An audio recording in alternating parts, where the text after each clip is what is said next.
ခဲ့တဲ့ Rohingya ကျွန်တော်အဖိုးကဒူတိုင်းမှုရခိုင်မှာ Rohingya နေရာလာပြီးတော့လက်မှတ်ချတာကို तू ကအကုန်စားဝတ်နေရစ तू ကစီစဉ်ပေးရတာဘုံကျော်အောင်ကြီးတို့ရှိတဲ့အချိန်တော့ကနော်သူလက်မှတ်ထိုးရင်းနဲ့ဟိုပေါ့ Rohingya မျိုးမီမျိုးဖများခမားဆိုပြီးတော့ကျွန်တော်အဖိုးလေးကိုယ်တိုင်အဖိုးမဟုတ်အဖိုးလေးကိုယ့်ရဲ့ညီဘဝီအန်ဂျွယ်လို့တော့ကျွန်တော်တမိုင်းပညာရှင်ဗျာအမှန်တရားကိုလေ့လာတဲ့လူနောက်တော့တက်မတော်အတိုင်းဝဲလာတယ်ဆိုဘလောက်လိန်နေဘလောက်ညာတယ်ဆိုကျွန်တော်သိလို့တိုင်းပြည်လုံးအမုန်းကိုခံပြီးတော့ကျွန်တော်သိတဲ့ဟိုအချက်အလက်ကိုခိုင်ပြီးတော့ကျွန်တော်လုပ်တာဟုတ်လားအဲ့တော့ဒီဗုဒ္ဓဘာသာဆိုတာဗျာလိန်ညာမှုနဲ့ကျွန်တော်ကလုံးလုံးပဲမူသဝါဒဆိုတာဗဇက်ဖျားလေးရတယ်ပြောရမဟုတ်ဗျာတကယ်ခင်ဗျကျင့်သုံးရတာကျွန်တော်ကကျင့်သုံးတာနောက်တစ်ခုကကျွန်တော်တို့တိုင်းပြည်ဗျာဗုဒ္ဓဘာသာဟိုပြည်သူတွေနာမည်ကမ္ဘာလုံးမှာနာမည်ပြတ်တော့မယ်သံဃာတော်တွေနာမည်ပြတ်တော့မယ်ကျွန်တော်တို့နိုင်ငံကနာဇီဂျာမနီလိုမျိုးပေါ့နာမည်ဆိုးသွားမှာ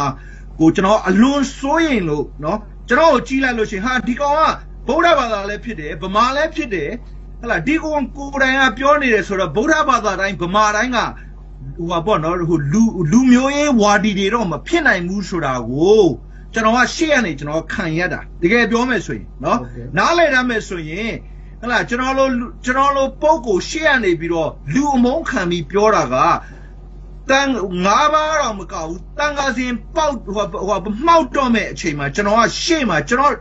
ချစ်တဲ့တိုင်းပြည်ကျွန်တော်ချစ်တဲ့ပြည်သူကိုကျွန်တော်ကတားတာနော်အဲ့ဒါကိုနားမလည်လို့ကျွန်တော်တစ်ဆက်ဖောက်ဆိုပြီးတော့ဟလာ Rohingya lobby ခေါ်လို့ခေါ်ကျွန်တော်ပညာတတ်ကျွန်တော်ကြိုက်တဲ့တက္ကသိုလ်မှာကျွန်တော်ကိုပညာနဲ့ကိုကျွန်တော်ပါမောက္ခအလုပ်စားလို့ရတယ်လှုပ်လဲလှုပ်စားခဲ့တယ်အဲ့ဒါကို Saudi ကရတဲ့ပတ်စံနေနဲ့စားပါတယ်ပြောသိရမလားဒီလုပ်ငန်းကိုသုံးပြီးတော့ပတ်စံရှာပါတယ်ပြောပေါ့ဒါပေမဲ့ကျွန်တော်ကကိုသိက္ခာနိုင်ငံရေးသိက္ခာရှိတယ်ပုဂ္ဂိုလ်ရေးသိက္ခာရှိတယ်ကျွန်တော်ဗုဒ္ဓဘာသာကိုတကယ်ကြီးညိုတဲ့ပုဂ္ဂိုလ်ဖြစ်တယ်အဲ့ဒါကြောင့်မလို့အခုကျတော့ဗျာကျွန်တော်လွန်ခဲ့တဲ့10နှစ်ကပြောခဲ့တာတွေဒေါ်ဆန်းစုကြည်ကိုလည်းကျွန်တော်ပြောတယ်အန်တီဒီကောင်နေလည်းလုံးမရဘူးကျွန်တော်လုံးပြီး3နှစ်နော်ကျွန်တော်ဟလာကျွန်တော်ဒီအုတ်တစ်ချက်သေးတဲ့တကယ်တမိုင်းအထောက်ထားနဲ့ရှိခဲ့တဲ့ Rohingya ကျွန်တော်အဖိုးကဒူတိုင်းမှုရခိုင်မှာ Rohingya နေရာလာပြီးတော့လက်မှတ်ချတာကို तू ကအကုန်စားဝတ်နေရစ तू ကစီစဉ်ပေးရတာဘုံကျော်အောင်ကြီးတို့ရှိတဲ့အချိန်တော့ကနော်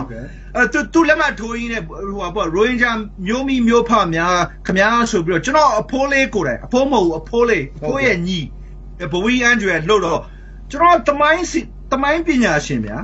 အမှန်တရားကိုလေ့လာတဲ့လူနောက်တော့တက်မတော်အတိုင်းဝဲလာတယ်ဆိုဘလောက်လိန်နေဘလောက်ညာတယ်ဆိုကျွန်တော်သိလို့တိုင်းပြည်လုံးအမုန်းကိုခံပြီးတော့ကျွန်တော်သိတဲ့ဟိုအချက်အလက်ကိုခိုင်ပြီးတော့ကျွန်တော်လုပ်တာဟုတ်လားအဲ့တော့